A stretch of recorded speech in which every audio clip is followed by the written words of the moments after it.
400 maravillosas páginas de placer, letra tras letra, que nos llenará de emociones y sentimientos de lo más variado. Y se los recomiendo ampliamente, es muy maravilloso. Entonces, en este libro hacemos muchas cosas y trataré de dar una idea muy general del tipo de cosas que exploramos en este libro. El libro es mi intento por explicar los aspectos formales predinámicos de la teoría de supercuerdas tan solo con las herramientas de la topología algebraica clásica. En particular, y de regreso, utilizamos ideas de la teoría de supercuerdas para introducir nuevos conceptos en la topología algebraica. La física nos regresa usualmente más de lo que le damos. Esta es una verdad en la vida. La física siempre te da más de lo que le das. Entonces, bueno, es la interacción entre la teoría de supercuerdas y la topología algebraica. Y tomamos los ejemplos, los modelos, que son los más sencillos, que no son triviales. Tomamos los ejemplos más sencillos, que sin embargo aún no son triviales y que muestran muchísimos de los aspectos de la teoría de supercuerdas, pero en el caso más sencillo, más matematizable, más claro desde el punto de vista matemático posible. Muy bien. Entonces, este libro lo escribimos Ana González, que está en Uruguay, Carlos Segovia, que está en Oaxaca, y Bernardo Uribe, que está en Barranquilla, Colombia. Muy bien. Entonces, en la teoría clásica de partículas elementales, en la teoría cuántica de campos tradicional, uno tiene partículas que interaccionan. Por ejemplo, este es un scattering process, un proceso de dispersión. Tienes algo y ocurre algo, y tienes esto y esta otra cosa, muy esquemáticamente. Y estas gráficas son importantes en teoría cuántica de campos, se llaman diagramas de Feynman, y sirven para hacer cálculos muy precisos, una precisión extraordinaria y predictiva de experimentos. Estos cálculos pueden ser muy complicados y la computadora puede ayudar a hacer estos cálculos que ya se tornan muy complicados, pero se basan en pensar en gráficas, etiquetas, y tiene un sabor ricamente combinatorio del tipo de cálculos que se hacen en la teoría cuántica de campos.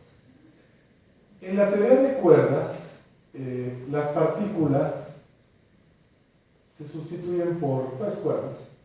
Por ejemplo, cuerdas cerradas, estas son unas cuerditas, y este proceso de interacción o dispersión, aquí pues se ve como, ya no se ve como una gráfica, sino que se ve como una variedad dos-dimensional o una superficie de Riemann.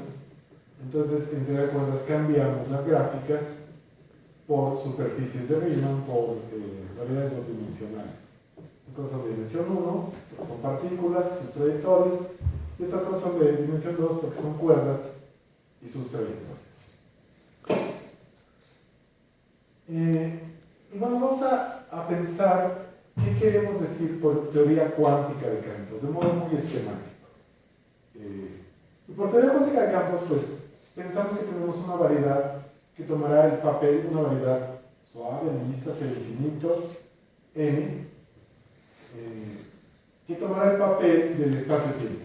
Entonces voy a pensar que su dimensión es n más 1, donde n es de alguna manera la dimensión del espacio y 1 más por la dimensión del tiempo. Es importante que la teoría sea relativista y que entonces no quede claro cuál es la dirección del tiempo, que la dirección del tiempo pueda cambiar, ni tampoco muy claro cuál es la dirección del espacio, ¿no? Sino que esa también pueda cambiar.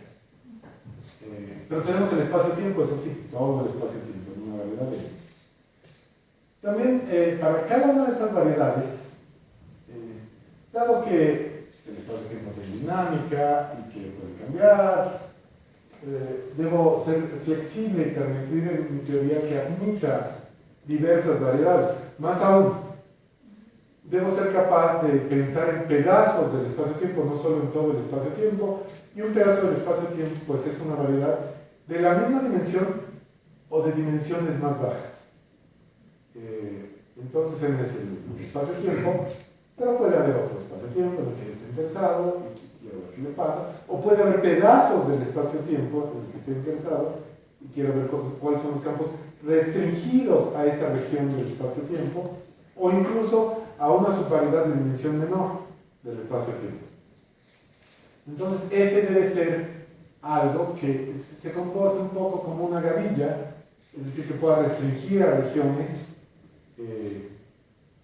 pero un poco más fuerte que una gavilla, porque en una gavilla solo me importan los abiertos, pero también me importan las subvariedades. Y también debo ser capaz de restringir los campos a las subvariedades de la variedad de O. Por otro lado, esta variedad podría tener frontera, ¿verdad? Y me interesa restringir los campos a la frontera, que son subvariedades de la variedad. Ahora, para cada evento en el espacio-tiempo, para cada punto del espacio-tiempo, quiero tener observables, pero quiero que estos observables sean de naturaleza cuántica, no clásica, para que sea una teoría cuántica de campos.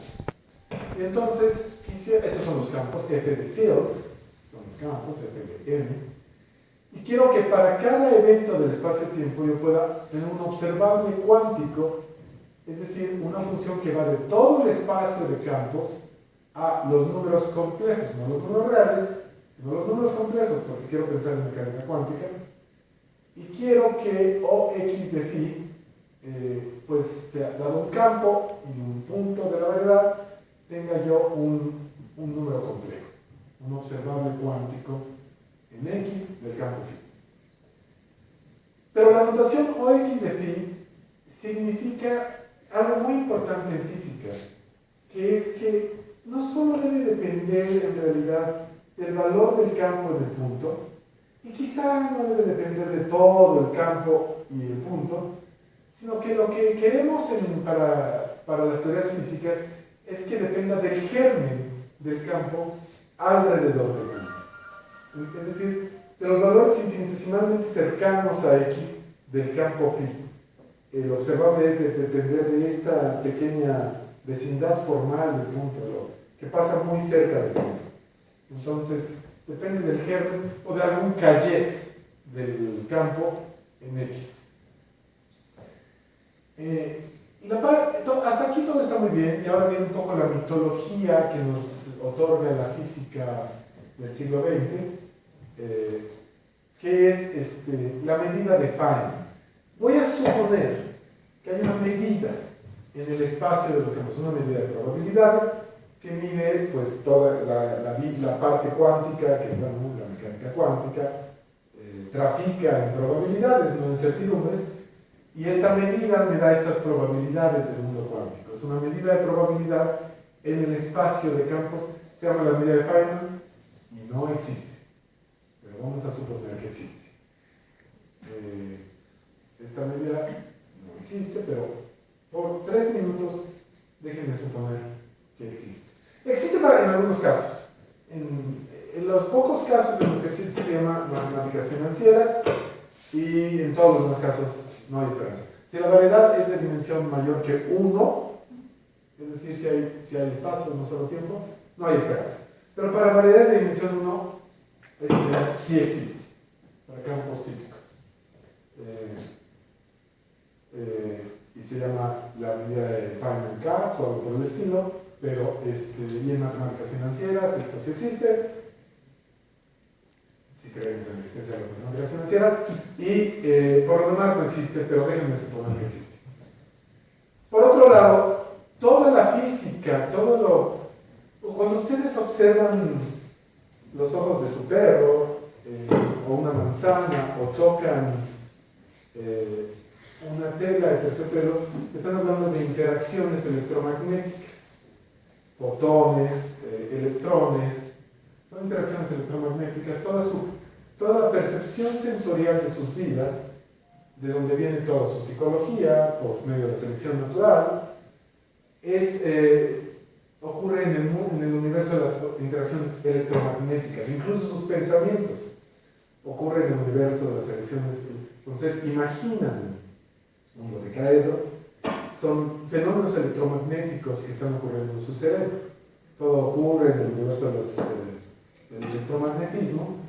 Si toco esto y lo levanto, son los electrones de mi mano repeliendo los electrones del pizarrón.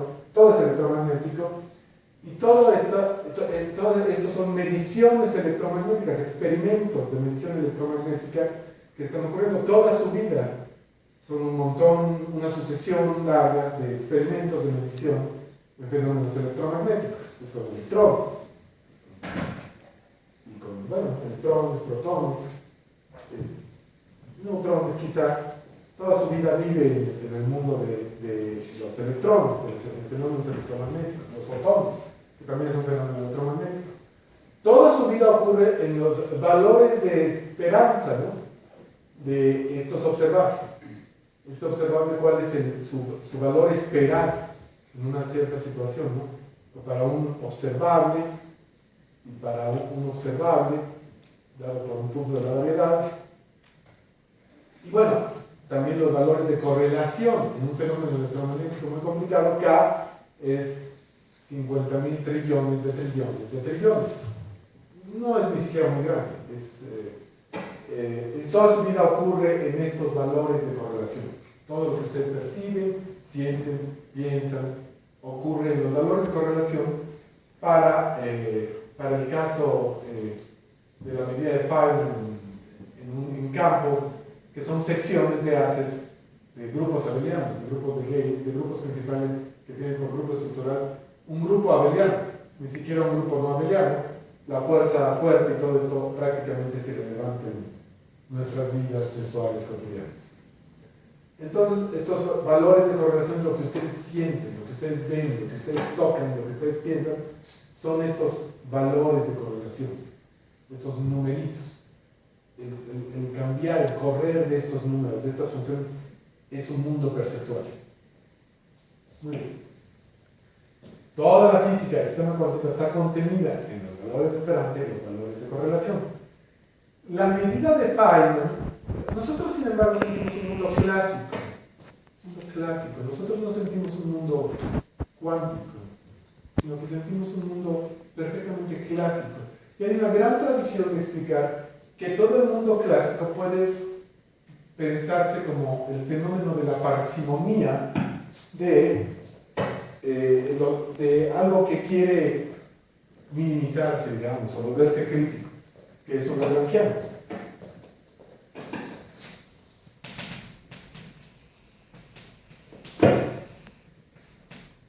Tradicionalmente, Fermat, Newton, Hamilton, todas estas cosas maravillosas están codificadas en el mundo de la matemática por una función que toma la posición y la velocidad y me dice, pues, me da un número. Eso se llama el lagrangiano y determina todo el universo clásico, toda la física clásica, la mecánica clásica, todas las interacciones clásicas, todos los sistemas dinámicos clásicos. Estoy tomando hoy, pero no importa, un lagrangiano que no depende del tiempo. Desde luego, en los sistemas dinámicos interesantes los lagrangianos dependen del tiempo, pero déjenme ser un poco ingenuo en esta explicación muy general del día de hoy del coloquio. Entonces, esta es la mecánica clásica, se llama el lagrangiano, y está codificada en una función que toma la posición y la velocidad y me entrega un número. Entonces, para que este mundo perceptual sensorial de la mecánica cuántica coincida con el hecho de que tenemos una intuición de la física clásica dada por la selección natural, pues es necesario que un lagrangiano codifique la medida de Feynman. Y el modo como Richard Feynman descubrió que se podía decir esto es abrumadoramente elegante. Tomó el lagrangiano y lo pone en una exponencial compleja para la medida de Feynman. Y esto hace que exista un fenómeno que se llama aproximación de fase estacionaria gaussiana, de modo que aquí me faltó una h barra, lo siento mucho, aquí va una h barra, de modo que si h barra tiende a 0, esto recupere la mecánica clásica. Aquí va una h barra del exponente, y si h barra tiende a 0, esta formulación hace que en el límite, cuando h barra es muy pequeña, se recupere la mecánica clásica y explique por qué en el mundo cotidiano sentimos un mundo clásico y casi no sentimos los fenómenos cuánticos, aunque sí que los sentimos, porque si no existieran, yo no podría empujar este pizarrón, porque los electrones se colapsarían al núcleo de los átomos y no podría. Es un fenómeno cuántico el hecho de que yo pueda empujar este pizarrón o que yo pueda jalarlo, de modo que los electrones sean solitones, que se repelan efectivamente y no esto ya es un fenómeno cuántico, ¿no?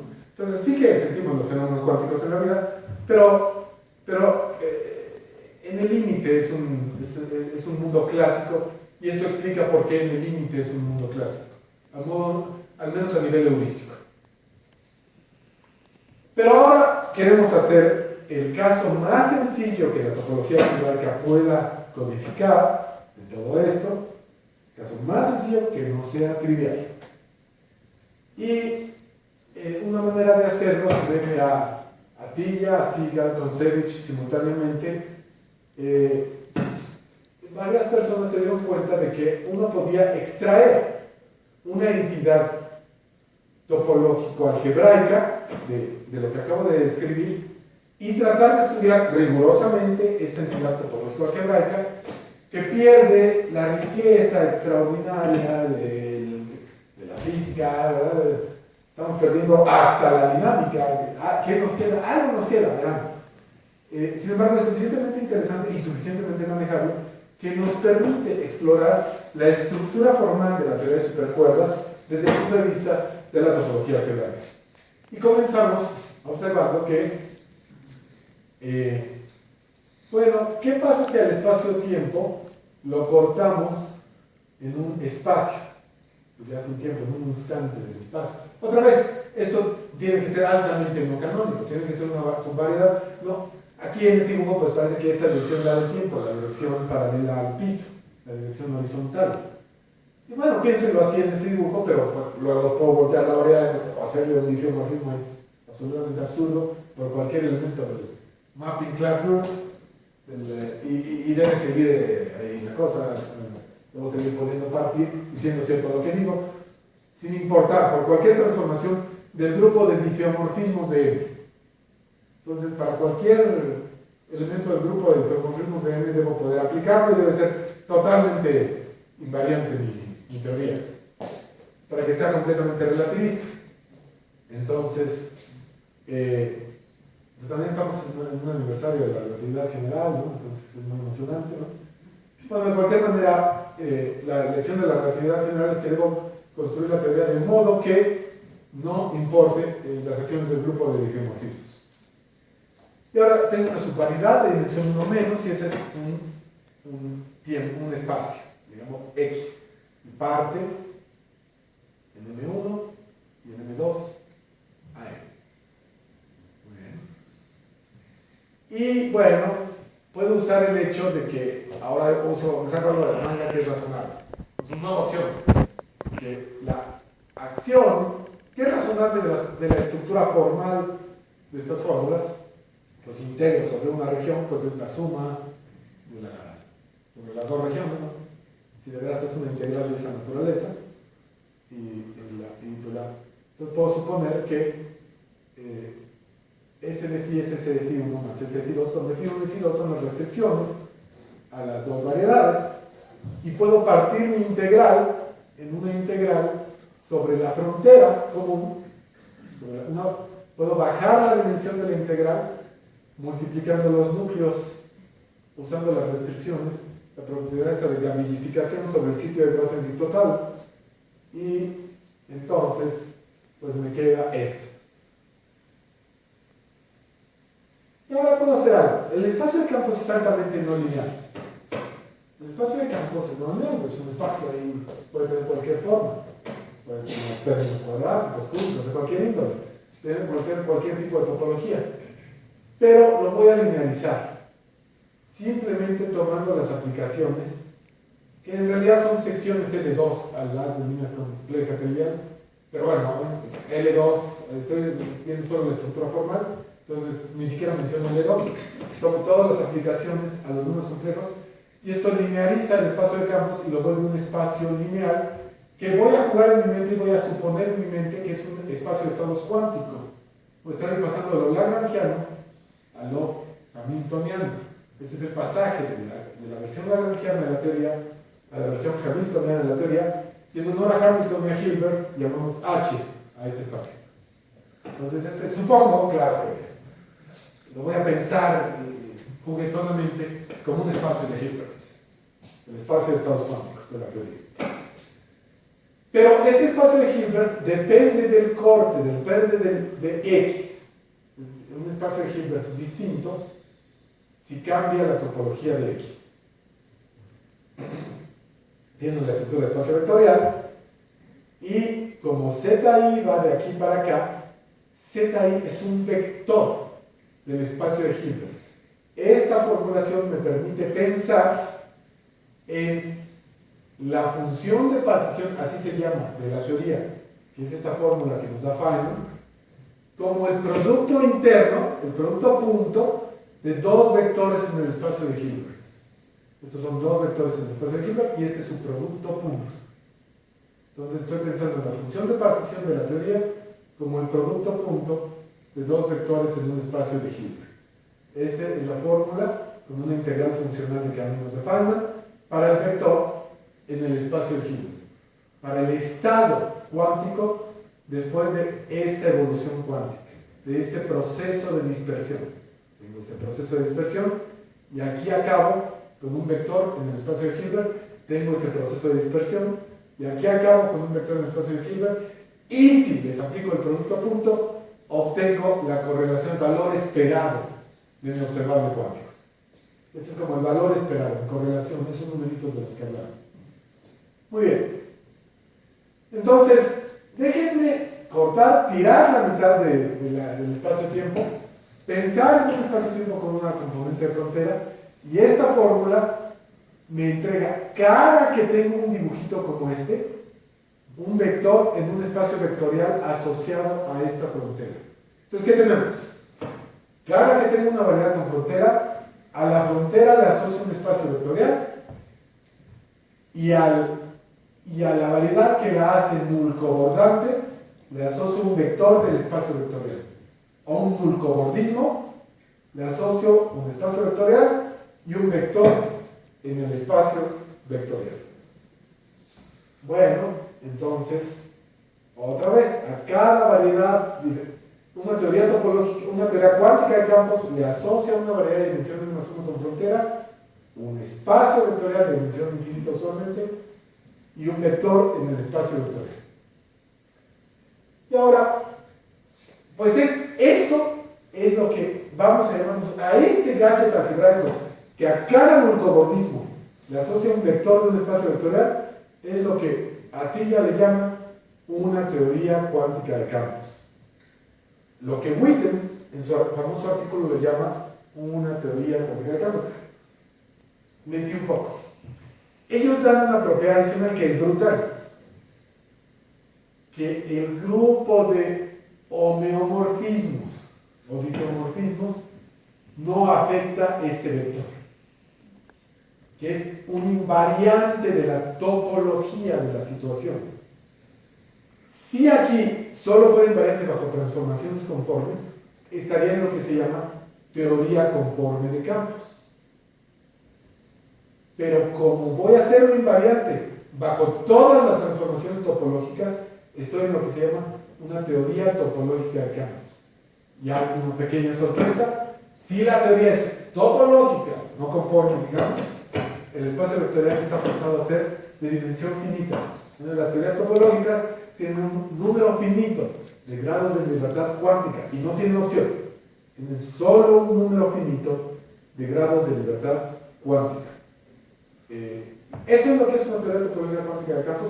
Olvidan esta fórmula, la tiran a la basura y dicen: cada que tenga un dibujito como este, null-cobordismo, tengo un espacio vectorial asociado a la frontera y un vector asociado al null-cobordismo. Es invariante bajo difeomorfismos. Punto. Eso es. Bueno, un poco más la situación. Y es, bueno, aquí dibujé la frontera como que tiene una componente conexa, pero esto es raro, es el caso. Dejen de suponer que divido la frontera en dos pedazos, incluso puede ser vacío, no importa, o no importa. En que tengo dos componentes de frontera, la componente de entrada del proceso de dispersión y la componente de salida del proceso de dispersión, el proceso de dispersión que es un cobordismo, y que ahora tengo una variedad, otra variedad y un cobordismo n entre ellas. Bueno, volteando esto al otro lado, pues es equivalente a tener un cobordismo. Pero déjenme pensarlo ligeramente más general así. Puedo todavía escribir la fórmula de un kernel dado por una integral de caminos de Feynman, y lo que obtengo es dos espacios vectoriales, uno asociado a esta frontera, uno asociado a esta frontera, y ya no es un vector, ahora es un vector en home, de aquí a acá, o en este tensor dual que es lo mismo que una aplicación lineal de este espacio vectorial a este espacio vectorial. Entonces, ahora sí, una teoría topológica cuántica de campos es una asociación que a un cobordismo y a dos variedades, que son sus fronteras, la inicial y la final, le asocia dos espacios vectoriales y una aplicación lineal. Es una linealización brutal. Esto es altamente no lineal, esto es totalmente lineal. Pero la mecánica cuántica es una linealización brutal de la realidad. La ecuación de Schrödinger es lineal, en tanto que las ecuaciones de Einstein son altamente no lineales. De este lado tienen las ecuaciones de Einstein altamente no lineales, de este lado tienen la ecuación de Schrödinger altamente lineal, y pues en sus deseos guajiros tienen una linealización que va de las ecuaciones de Einstein a la ecuación de Schrödinger, pero ahora, al quitar la dinámica, al tener la invariancia topológica completa, pues esto es una teoría topológica cuántica de campos. Parece demasiado bueno para ser verdad. Witten introdujo este concepto en el lenguaje físico. A ti y a Sigal lo dijeron en esta versión matemática de la que estoy hablando. Es totalmente equivalente a lo que dijo Witten, para una versión para una teoría topológica cuántica de campos. Esta idea se debe a Witten y parece demasiado bueno para ser verdad. Como que es que en esta asociación de dibujitos a aplicaciones lineales voy a codificar algo, parece imposible, parece demasiado sencillo. Déjenme convencerlos de que no lo es, de que es la primera cosa que es suficientemente sencilla para estudiarla, pero no es trivial. Entonces, ¿qué es una teoría topológica cuántica de campos? Por fin, definición. En dimensiones más 1 es algo que a cada cobordismo con variedad inicial x0, variedad final x1 y cobordismo n le asocia una aplicación lineal con espacio vectorial x0, espacio vectorial x1 y aplicación lineal z. Si la teoría topológica x0 es de dimensión finita, x1 tiene un número finito de grados de libertad y z es una matriz. Entonces, yo hoy solo voy a trabajar con teorías topológicas en dimensión 1 más 1. Y le voy a preguntar al matemático aquí, ¿cuánto es 1 más 1? 2, ¿verdad? Entonces, mis variedades son de dimensión 2, su frontera es de dimensión 1, su otra frontera es de dimensión. Este es el caso más chiquito, que no es trivial, que es estudiar, que es el más sencillo, pero que todavía no es trivial. Entonces es dimensión 1, dimensión 1, dimensión 2. Y entonces a cada uno de estos dibujitos le asocio esto. Otra manera de decirlo es totalmente algebraica y es la siguiente.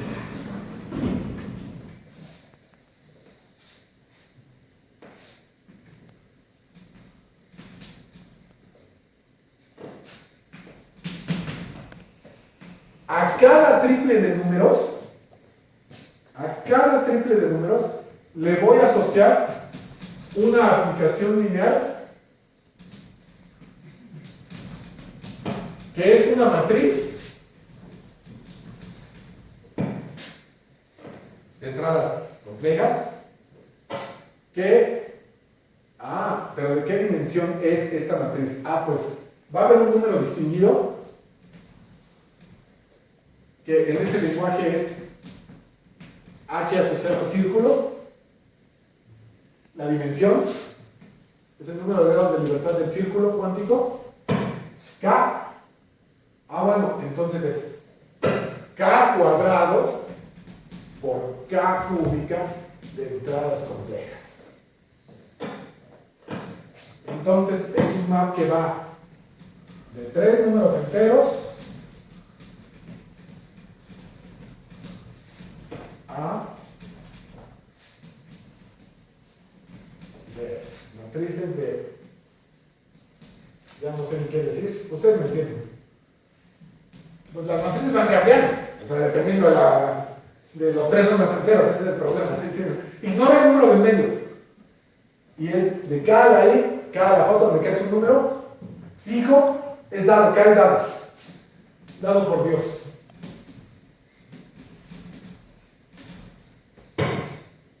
¿De acuerdo? Y eso, ese es el data, ese es el input data. Pero bueno, así como estamos, pues bueno, cualesquiera matrices y ya acabé, ¿no? Tiene que haber carnita, ¿no? Tiene que haber algo, ¿no? Hay acciones, desde luego. Y la acción principal es que vamos a dar una multiplicación aquí.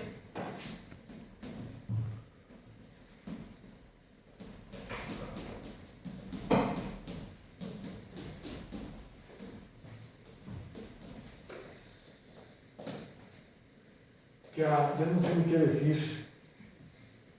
A, B, C,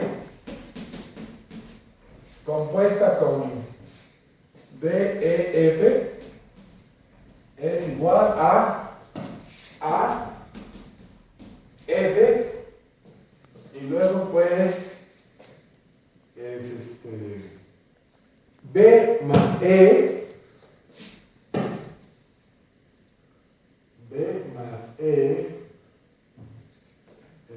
A, pero solo, esta composición solo ocurre cuando, entonces es una composición parcial. Aquí es un producto parcial, solo ocurre cuando C igual a B. No es una composición, es una composicionoidal, ¿no? Que cuando C es igual a B. Y bueno, me hice mucho el cuento, ¿no? Porque esta composición debe darle el producto de matrices. Es decir, las matrices resultantes, la matriz de A no sé qué F, debe ser el producto de las otras dos matrices. O dicho con dibujitos, mucho más fácil. Si pego las superficies de Riemann, si pego las dos variedades, como C es igual a D, puedo hacerlo. Como C es igual a D, puedo hacerlo. Y acabo con B más C menos 1 hoyos. Las matrices se multiplican, las aplicaciones lineales se componen. Esto Gramsci ya lo dice diciendo que es un junto de una categoría de cosmorfismos a una categoría lineal. Pero es lo que es esto. Entonces la matriz esta y esta matriz multiplican a esta matriz, a la que está indexada por estos signos. Entonces, en otras palabras, la ley dice que phi de ABC, phi de DF, es phi de A, B más E más C menos 1, F. Ya. ¿De acuerdo? Esa es la ley. Y ya me pasé un montón. Pero le voy a ver un poquito más. Esa es la ley. Esa es la ley. Es lo mismo que dije aquí. Aquí lo dije sin geometría, lo dije con pura álgebra, sin embargo. Con pura álgebra. Lo dije. Un montón de ecuaciones, son matrices que satisfacen un montón de ecuaciones algebraicas. Esta variedad algebraica, ¿de qué grado será? Aquí adentro de las matrices, un montón de matrices. Entonces son un montón de ecuaciones algebraicas. Bueno, le voy a pedir un poquito más. En realidad esto es irrelevante porque uno puede hacer trucos para no pedir esto, pero le pedimos que phi de ABC sea phi transpuesta conjugada de phi de C de A. C de A es phi transpuesta conjugada de ABC. Le voy a pedir eso. Le voy a pedir que sea la transpuesta conjugada. Y le voy a pedir que phi de 101 sea la identidad. Del que phi de 101 sea la identidad.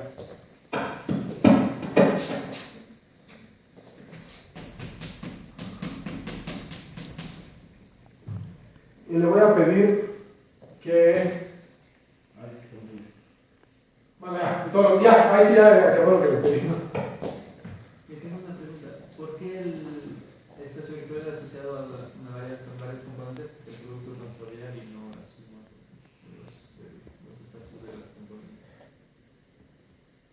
Porque... Es una razón específica. Pues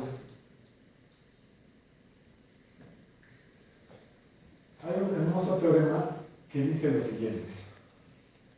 Una vez que tengo todas estas matrices, con todas esas ecuaciones, una locurota ahí maciza, que crece ahí exponencialmente rápido la locura, ya pierdes control de tu vida rápidamente, le puedo asociar a toda esta colección de datos una álgebra de Frobenius.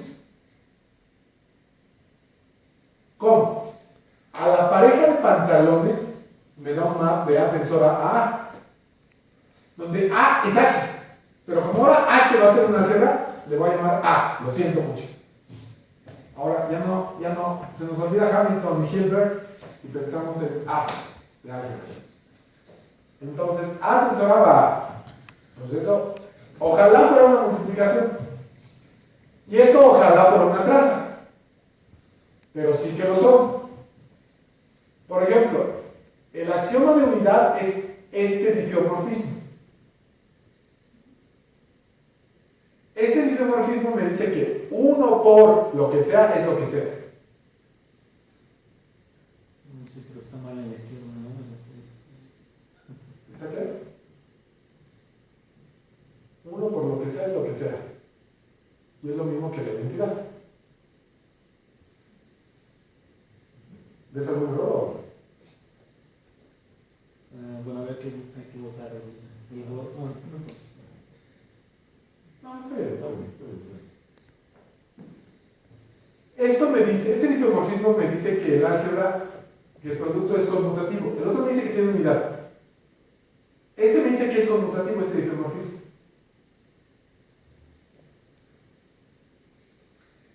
Este difiomorfismo, este es muy interesante porque es pasar un punto crítico y deslizarlo por otro.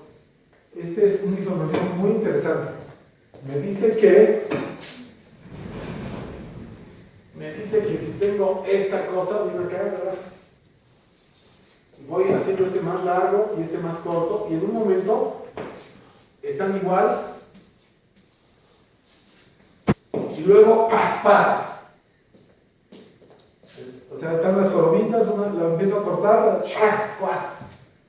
Eso, me dice que el producto es asociativo. Es una álgebra con identidad conmutativa y asociativa. Esto me dice, bueno, ya no voy a explicar por qué, pero esto me dice además que la traza es traza y es no degenerada. En álgebra, ¿qué quiere decir eso? Quiere decir lo siguiente. Quiere decir que la traza de A por B, se llamaba epsilon, de A por B, es un producto punto no degenerado. Es un producto punto no degenerado.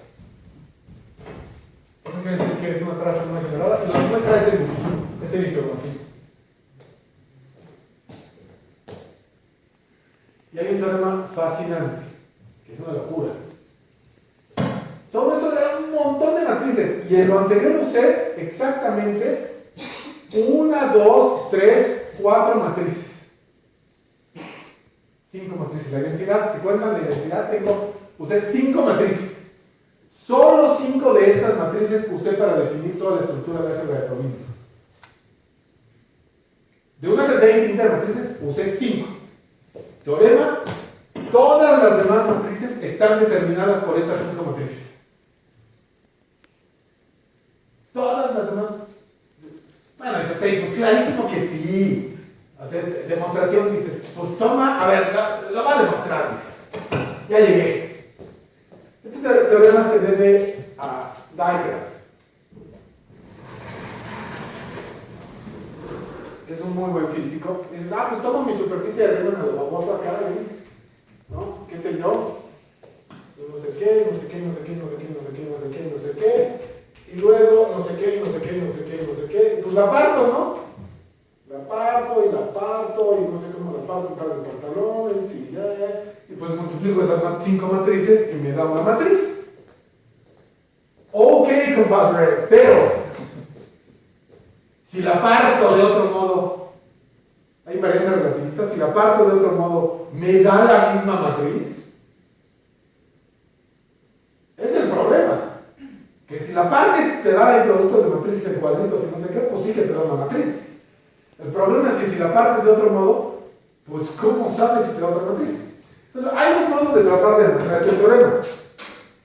Uno es hacerlo combinatorio. Y pues la gente lo hace, hasta lo hace en libros, en matemáticas, 50 páginas después, ¿no? Hasta lo demuestra, ¿no? Claro que si quieres generalizar este teorema, dimensiones más elevadas, a cosas así, tensor monoidal categories y no sé qué otra cosa, va a estar duro que te salga así. Y a la gente hasta eso le sale, porque a la gente le sale todo. La gente es lista, ¿no? No, los matemáticos son gente muy inteligente en general. Y le salen cosas que uno diría, Dios mío, ¿no? Y le sale, ¿no? Le sale porque le sale, ¿no? Pero la otra, hay motivos más teológicos por el que este teorema es cierto. Motivos más, de naturaleza más teológica por el que este motivo es cierto. De hecho, el modo como a mí me gusta demostrarlo recuerda la demostración del teorema de Poincaré.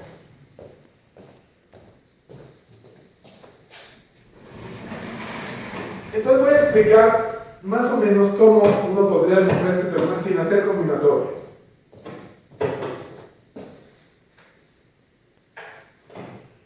Y la idea es la siguiente.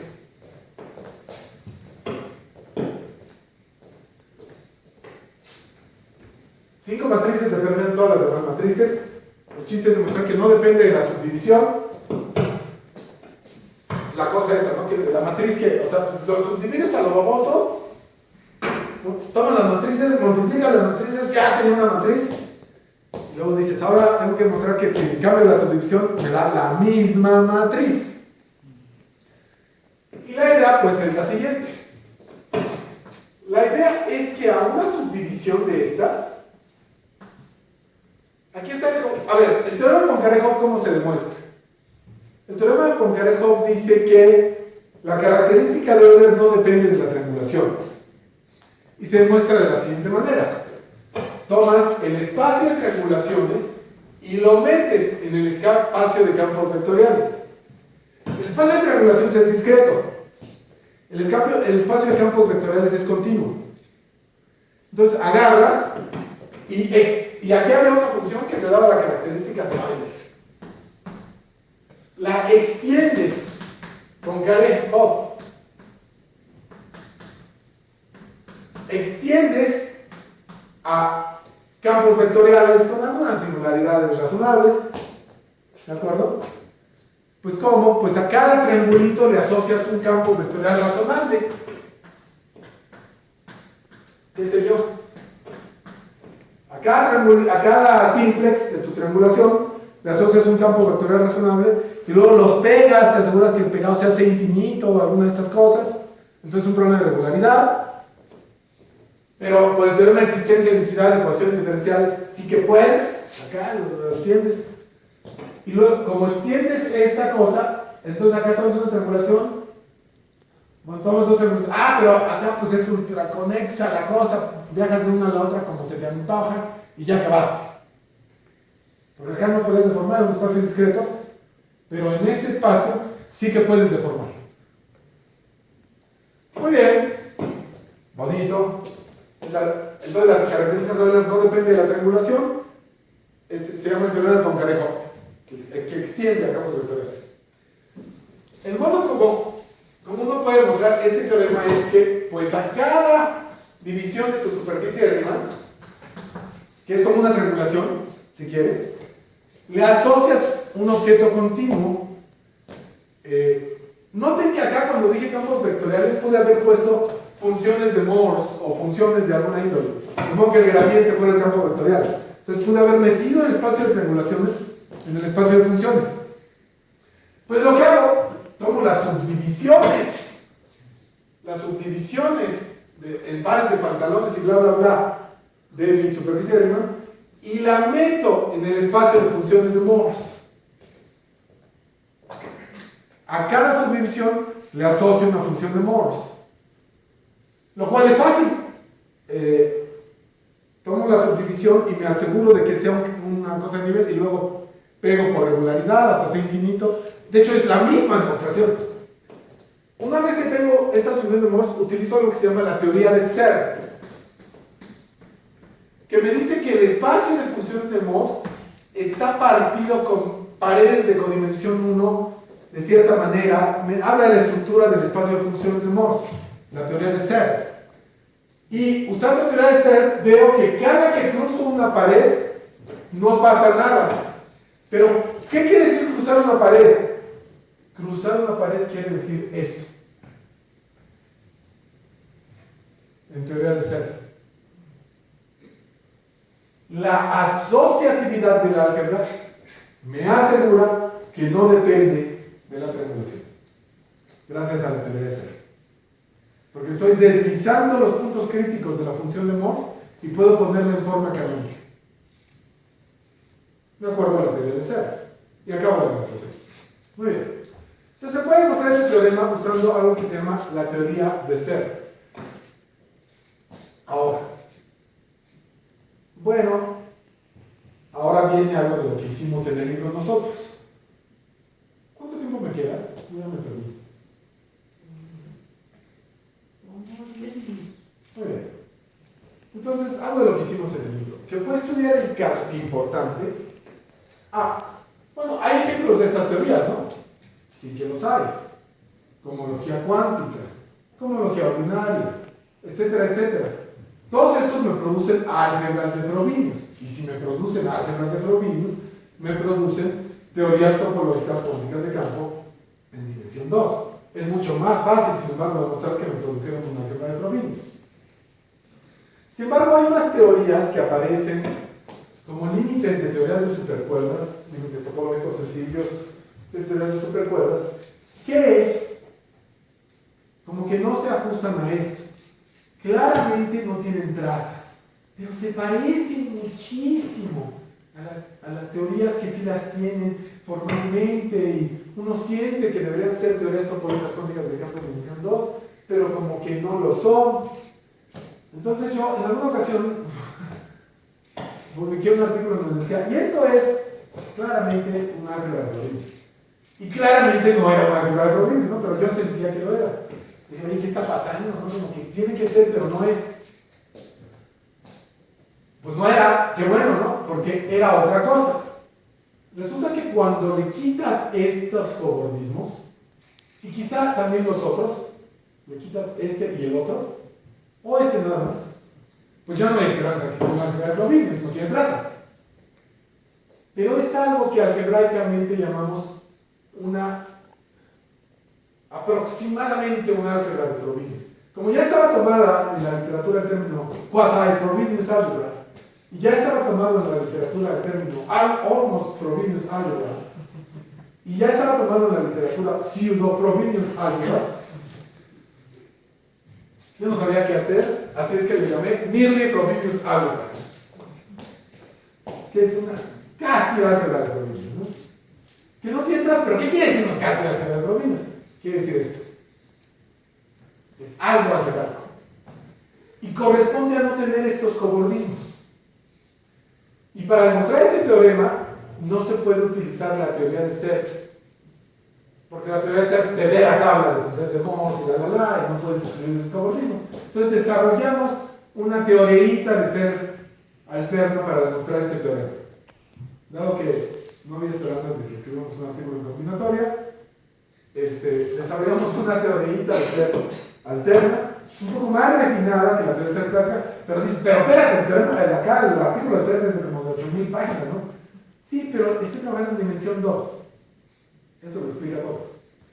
Si quieren esto en esteroides, está la hipótesis del cobordismo de Jacob Lurie, que es esto en esteroides. Curiosamente, según yo, no incluye este teorema, misteriosamente, porque esto en superesteroides y drogas fuertes.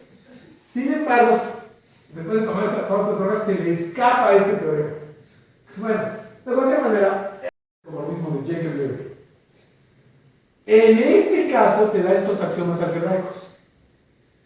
Y es muy hermoso porque ahora, bueno, aquí está mi demostración, bla, bla, bla, bla, bla, que no daré. Hay ejemplos de dimensión infinita. Para las teorías topológicas clásicas no había esperanza. Tienen un número finito de grados de libertad.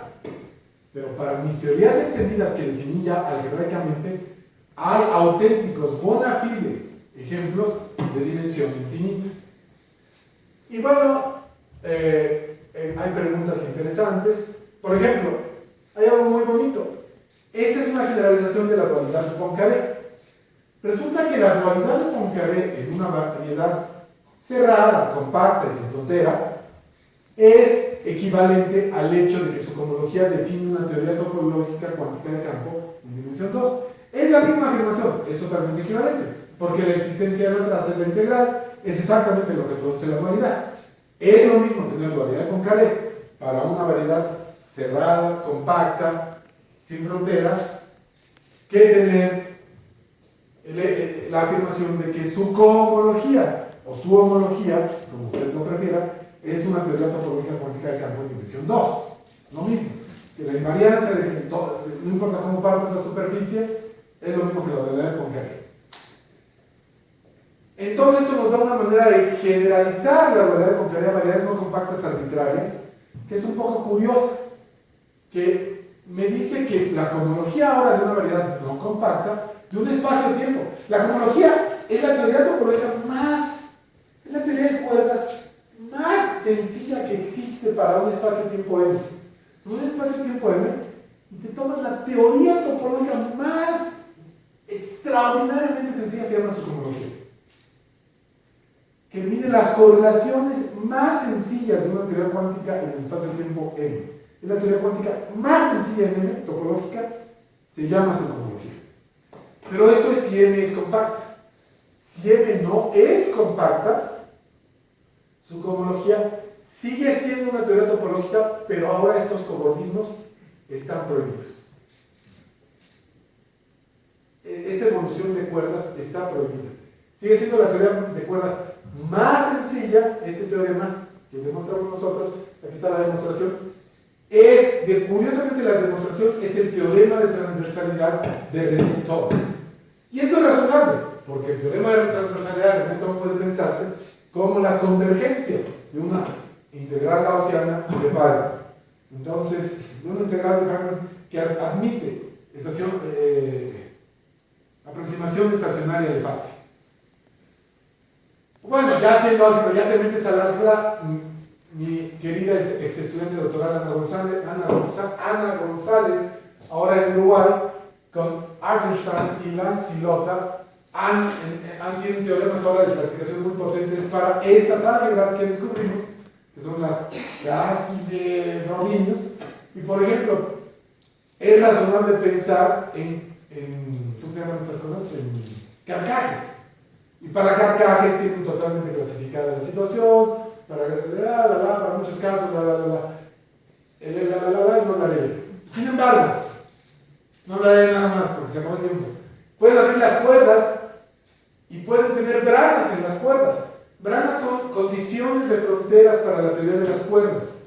Por ejemplo, aquí le pongo una condición de frontera B, aquí le pongo una condición de frontera A, aquí le pongo una condición de frontera C, aquí le pongo una condición de frontera B, y puedo preguntarme sobre la teoría de cuerdas abiertas.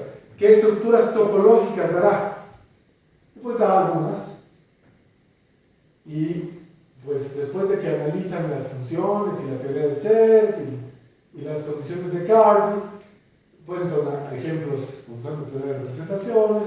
Ahora tienen muchísimos axiomas algebraicos. Y lo hermoso es que esto no es vacío, como demostramos nosotros. La topología de cuerdas de Chas-Sullivan, con la extensión de Cohen-Jones, satisface nuestras opciones. Entonces, la string topology, la famosa topología de cuerdas de Chas-Sullivan, de Dennis Sullivan, de Mona Chas y Dennis Sullivan, de John Jones y de Ron Cohen, satisface nuestras acciones. Nos da un ejemplo de una teoría de cuerdas plenamente topológica, pero de cuerdas abiertas y cerradas. Y esto lo demostramos usando topología algebraica. Y bueno, continúa. ¿Qué pasa si hacemos gauging, si hacemos calibración por un grupo, si tenemos ordinales, es decir, adquirimos algunas singularidades que pueden ser Gorenstein o de alguna de esta índole, pues podemos seguir haciendo nuestras teorías y se extienden y tienen más axiomas y descubrimos ejemplos y el espacio de Modbury, de estas cosas, y las estudiamos ampliamente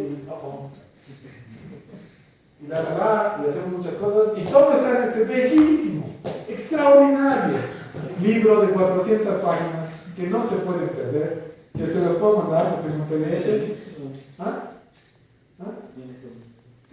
Me mandan un correo y se lo mando.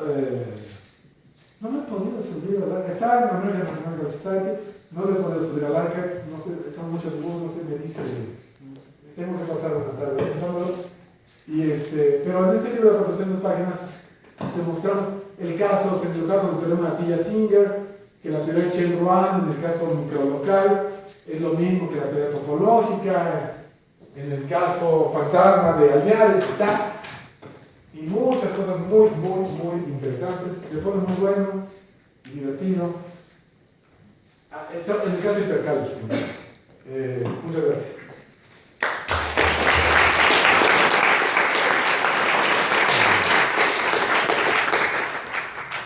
¿Preguntas? Son dos desde el punto de vista de topología algebraica. La primera es ¿qué hay de especial en cobordismo? Podemos reemplazarlo por otra teoría, empezar con cobordismo y tomarnos una cubierta conectiva o multiplicar el grupo formal y jugamos esto. Sí, se puede. La gente ha hecho cosas como estas. Mismo Whitney. En el caso, por ejemplo, si quieres tomar landau móviles y singularidades, tienes que hacer algo ya como esto.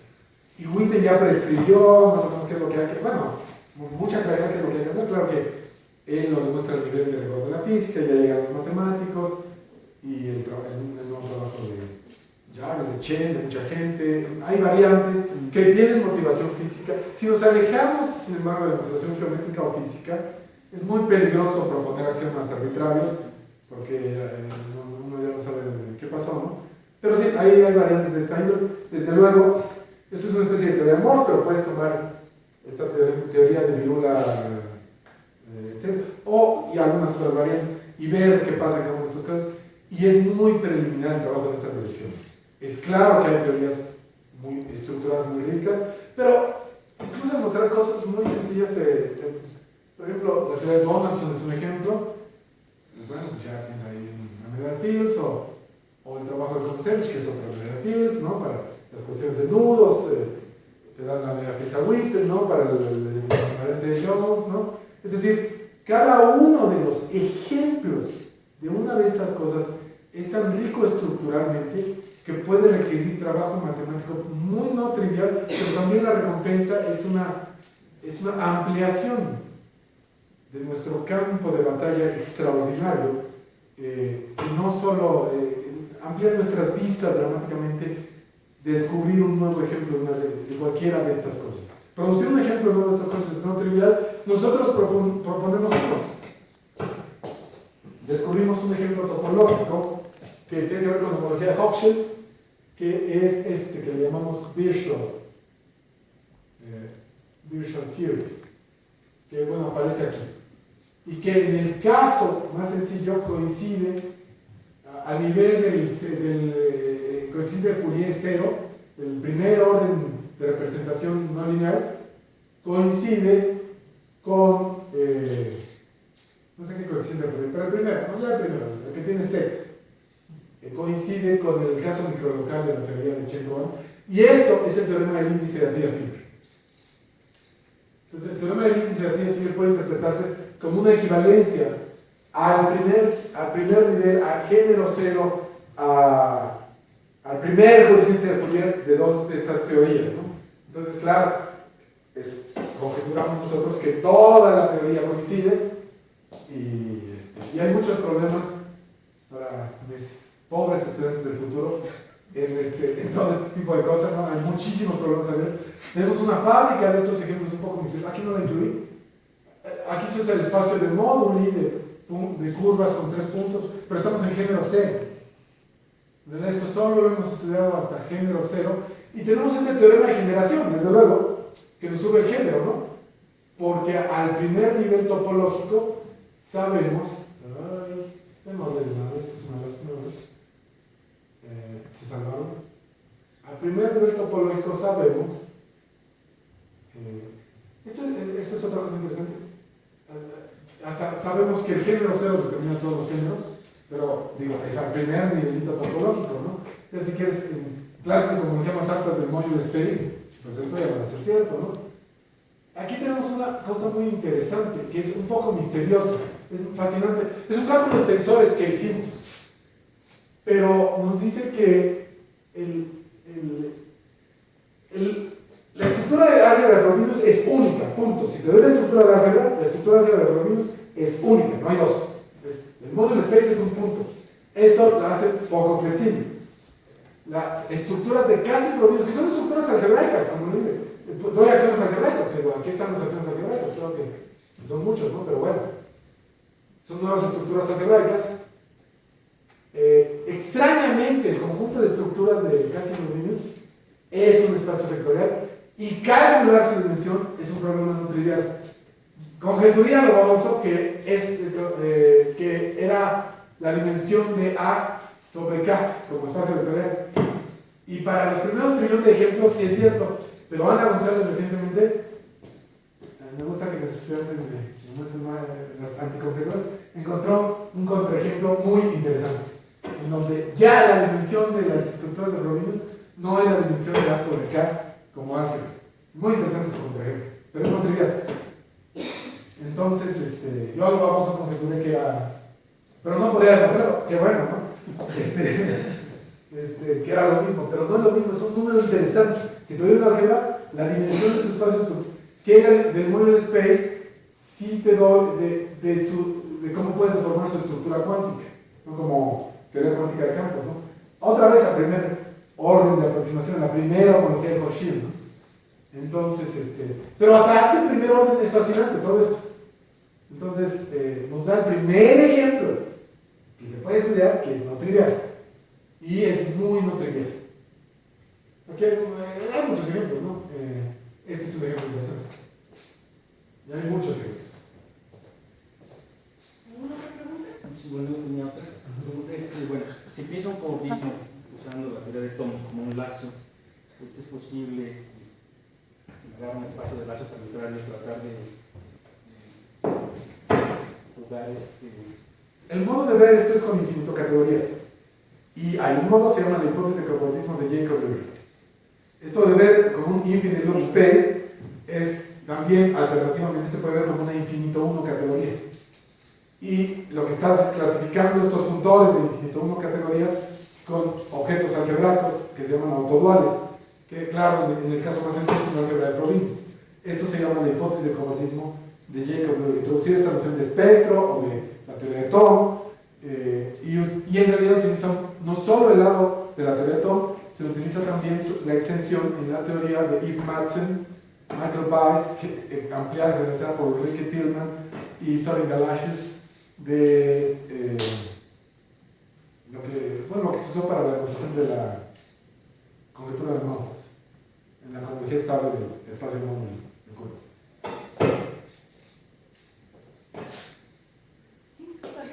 I ask in English, but we can answer Sure, in Spanish. sure.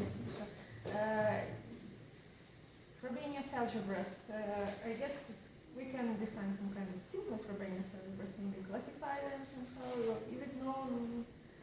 Yeah, well, semi-simple Frobenius algebras are easy to classify. They are reasonably simple objects, yet the cohomology of every manifold is a Frobenius algebra. And I don't think, although I may be saying something totally stupid, but I don't think people know if every Frobenius algebra arises as the cohomology of a manifold. So even that level of shadow, that is to say, to have the cohomology of a manifold is not like having the cohomology of a space, because not only you have, you have the intersection product, but you also have Poincaré duality.